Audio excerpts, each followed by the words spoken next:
According to Bazan, even if cinema does not do this, even if it works to remodel or transfigure reality, nothing can take away its ontology, its direct relation to reality and the image as it is. Just think about how a lot of the medium's link to reality comes from the fact that the film strip can be touched, and it's not just an image on the other side of the screen.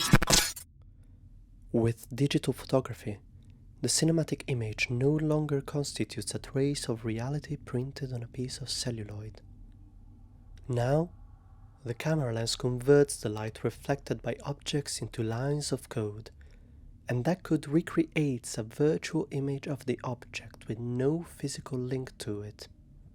We can no longer trust the screen to show us things which are, or have at any point been, real. So, in this new digital era, how can cinema achieve realism? If you're interested in how we got here, go watch parts 1 and 2 of this series. Go ahead, I'll wait. Otherwise, get ready, because this is going to be a long one.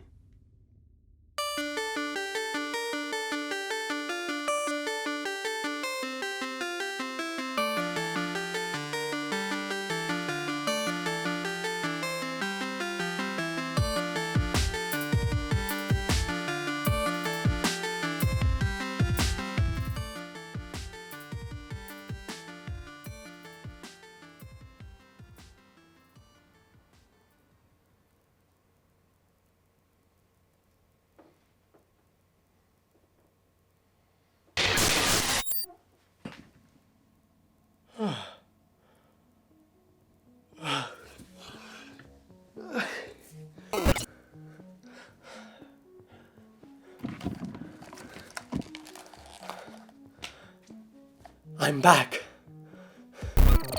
As I explored in part 1, Andrea Bazin claimed that the link between cinema and reality was impossible to sever.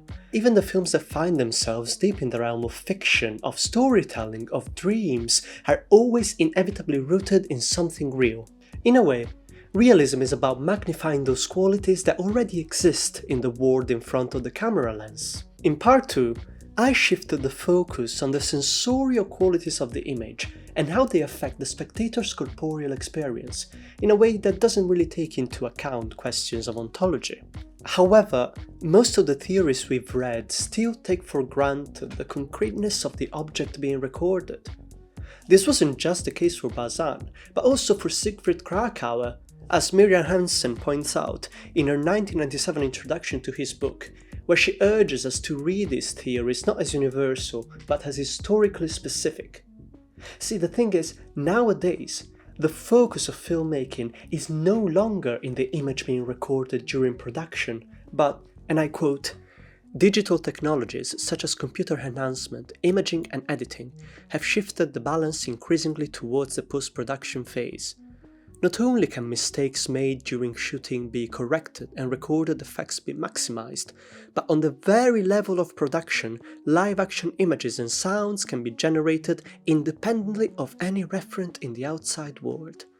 In short, traditional models of representation have given way to the realm of simulation." This is not just about the material of film. Digital technologies change the way in which we make films, the way we consume them, the way we think about them. And most importantly, they sever cinema's unique link to reality.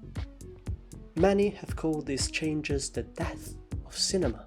Obviously, this opens up a huge can of worms that addresses questions not only on the link between cinema and reality, but also on the link between art and technology. Studying the digital shift is basically its own philosophical field which I have neither the time nor the expertise to properly cover. So let's focus on the cinema and theories of realism. In that regard, there are a few questions that I want you to keep in mind for the remainder of the video.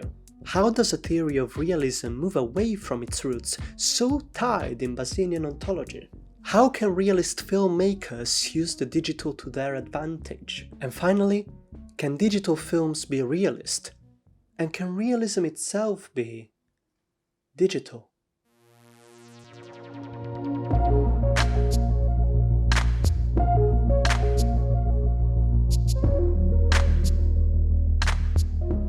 before we get into the thick of it, there is a question that I'm sure a lot of you are asking, which is, why does this even matter? I mean, when the average cinema goer watches a movie, they likely won't even notice whether it's shot on analog or digital. And even when they do notice, they're likely to brush it off as a superficial aesthetic difference in, say, the texture of the image. I can't, in all sincerity, say that this is not valid. I'm personally against the analog puritanism expressed by a lot of filmmakers, although I do have to admit that it often looks better, especially when you compare it to lower digital resolutions. However, this is not what we're asking. Although the aesthetic differences between analog and digital may be irrelevant to you as a viewer, they do matter a lot to filmmakers and film theorists, because digital technologies change the way we make films, and in turn how we study them. Plus, the way we make films, believe it or not, ends up having a massive influence on the way they look like at the end. The first big wrench that the digital throws at us is the question of medium specificity. Back when Bazin first wrote his essay, him and his contemporaries were trying to find ways in which films is unique and distinct from other art forms, as a way to justify studying it and intellectually engaging with it using a distinct language. If you recall, Bazin wrote about the specificities of painting, literature and theatre before moving on to photography and cinema. Now, with the digital, we have a score of other fields to contend with: cybernetics, robotics, coding, data. The ontology on which film theory securely rested for decades is now in crisis. However, that should hardly stop us from moving forward. As Thomas Elsasser puts it in an essay revisioning Bazinian theory, when has film theory not been in crisis? He cites historical moments like the coming of sound, the trauma of fascism, the ubiquity of television as examples, and he adds that the digital crisis doesn't upset Bazin as much as one might think, because the theorist wasn't that tethered to technology in the first place. Bazin famously claimed that the cinema has not yet been invented, opening up the possibilities for unthinkable changes to happen in the future.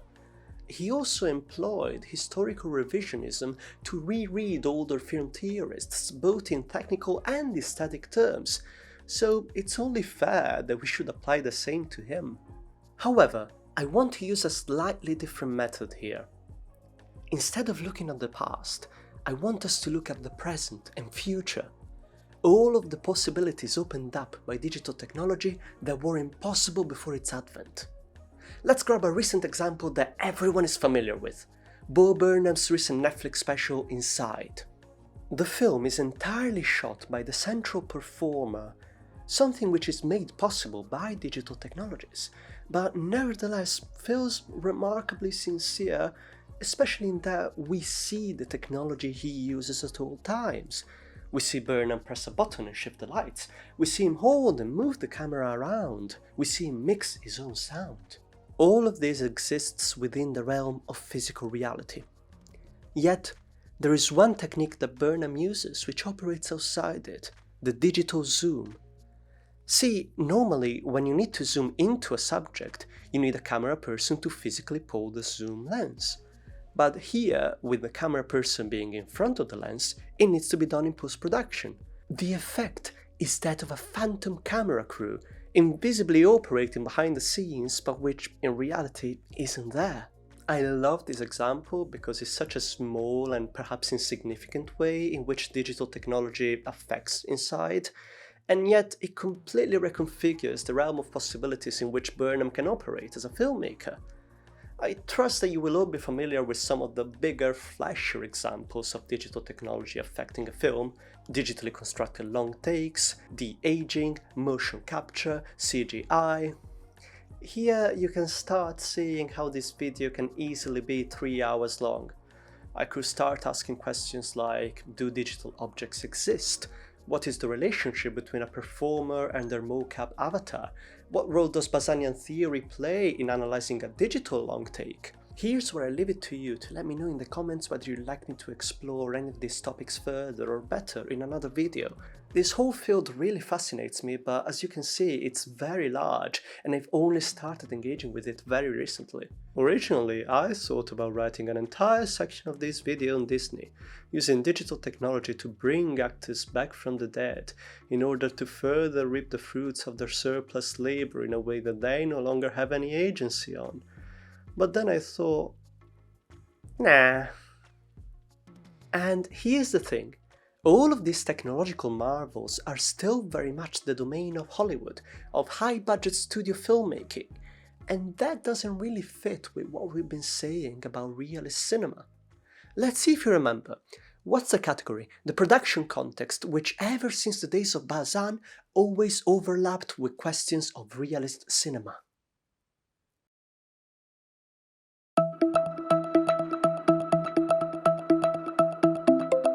If you remember from my previous videos, I've broadly defined the concept of world cinema as non-Hollywood or anti-Hollywood.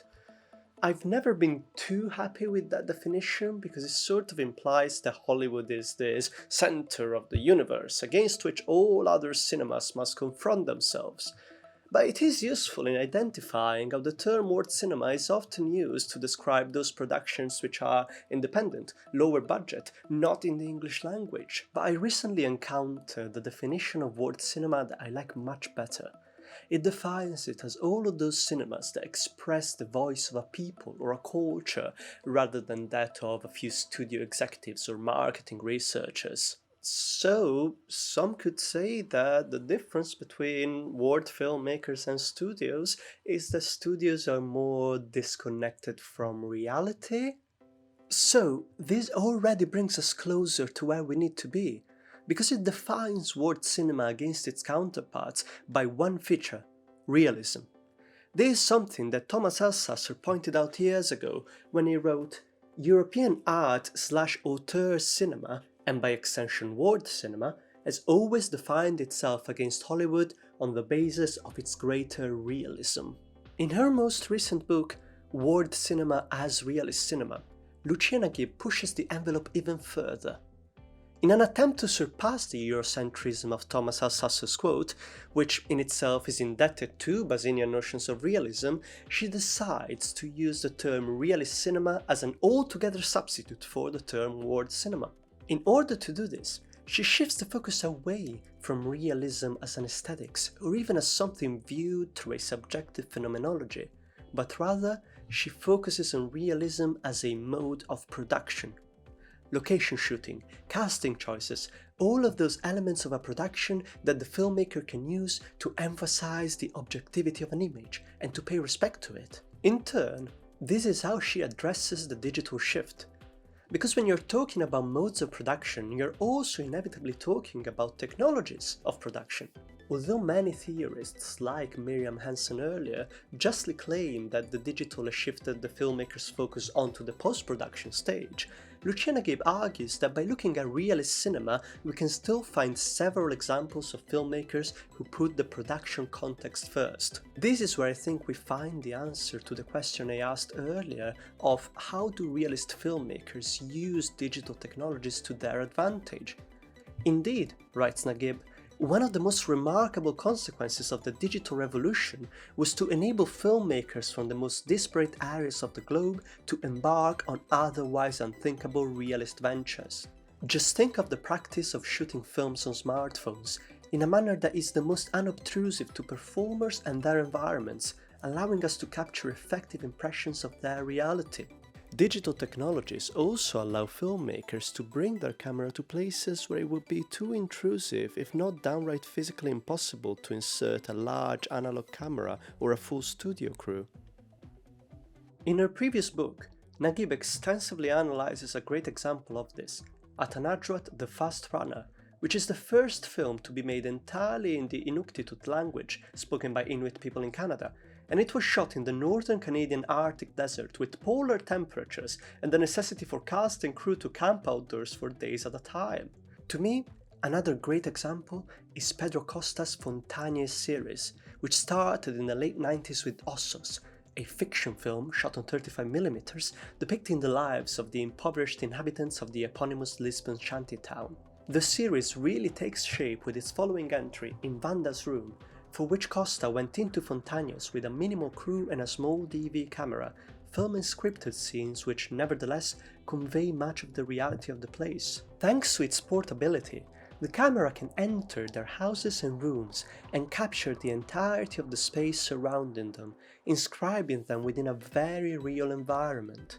Meanwhile, Costa films the very real construction work happening outdoors, as the shantytown is slowly being demolished, its inhabitants soon to be displaced and relocated to various social housing projects, something which Costa explores in his subsequent film, Colossal Youth, shot in the same style.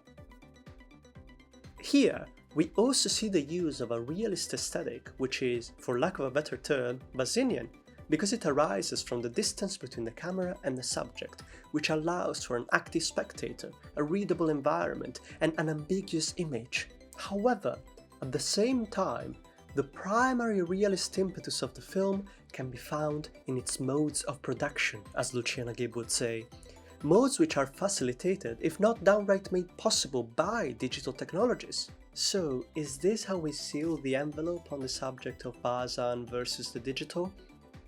It's a start.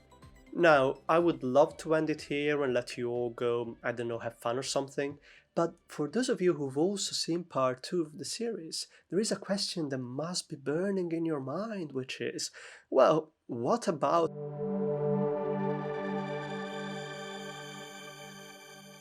Although in the previous section I deliberately ignored questions of phenomenology in order to shift the focus onto modes of production, now it's worth begging the question, does Krakauer still hold up in the digital age? How are we meant to experience the texture of an image when the image itself is just a bunch of pixels? In a roundabout way, this is symptomatic of a different question. Earlier, I was going on about realism being about cinema's ability to harness objective reality. Yet, when we start thinking about sensorial feelings and the spectatorial experience, the focus suddenly shifts on the subject. So, where is capital R realism? Is it in the object being recorded or in the subject experiencing it? To me, the most interesting answer to this question can be found in the synthesis between the two. Just think back to the films we analyzed closely in the previous videos. Both Umberto D and Jean Dillman present their objective environment as it exists in relation to a subject. The fact that they're both analog films simply means that it's a bit easier to trust the objectivity of the environment and to analyze it in a Bazinian sense, as well as to feel the objects close to you with your own sensorial subjectivity in the way Krakauer described. So the challenge here is to find films whose realism arises from the relationship between subjectivity and objectivity, but which also use the full power of digital technology to their advantage. And the best answer I found is Pedro Costa, again. Although the first films in the Fontanier series are very stylized, part of the reality effect when watching them comes from their use of documentary aesthetics. In fact, if you didn't know they were scripted, it would be quite hard for you to tell that they are, due to the presence of non-actors playing themselves and the mundanity of the dialogues and actions depicted. With Costa's subsequent film, Horse Money, the style drastically changes. We're viewing Fontaniers entirely through the subjectivized gaze of the film's protagonist, Cape Verdean immigrant Ventura, Costa's collaborator from Colossal Youth, who is once again playing himself. The images we see alternate between past and present, evoking Ventura's memories and merging them with his present reality. These images are more clearly staged than previous Costa projects, yet they are still born out of the lived reality of the subject and location. The real images of the events depicted have long faded due to time passing, but Costa finds them still alive and vibrant in Ventura's mind. This tendency continues with his next film, Vitalina Varela.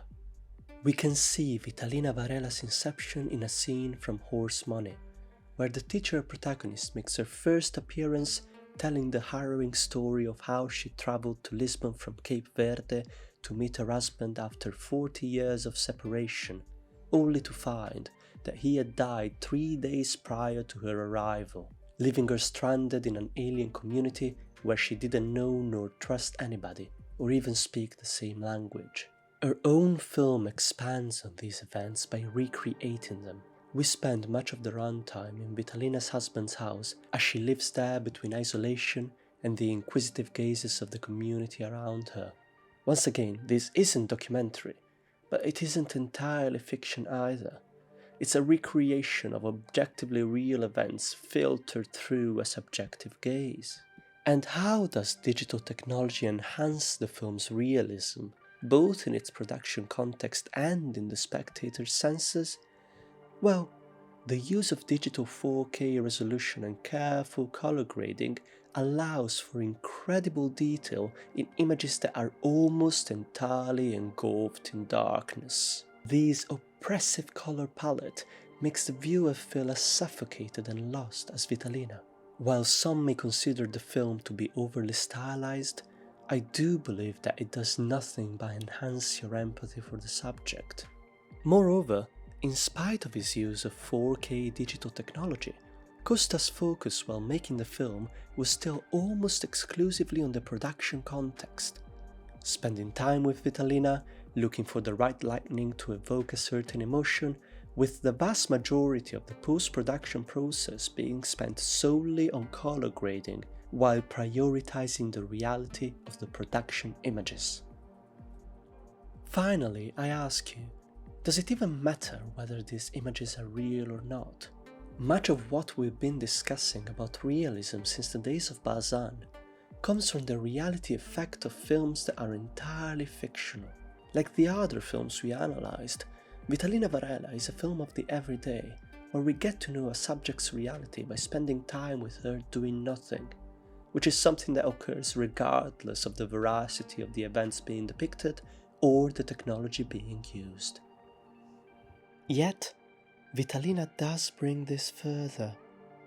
There is a link between the events we see on the screen and the actual reality that transpired, although it's an invisible, indirect link. It is much like the link between an actual image and its digital correspondent. And who's to say that it's unreal? This is where I'd like it to end. Perhaps there are a lot of questions that we still haven't answered, but frankly, I already feel like I covered much more than I would have been able to if I followed my original plan of doing this in only one video. I think my final takeaway from this would be a hopeful one, where filmmakers can learn to adapt to technological changes without sacrificing respect for their subject, and viewers can learn to mistrust the realness of an image without losing empathy for it. And to you, who came into this video with mistrust for the digital and nostalgia for the old photographic image, I say, don't worry. Because although cinema may no longer be real, it will always find ways to be realist.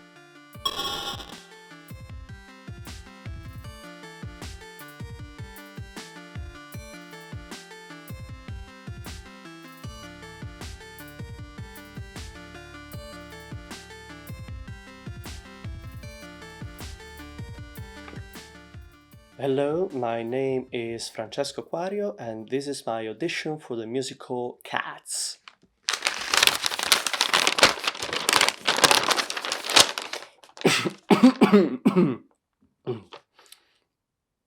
Meow.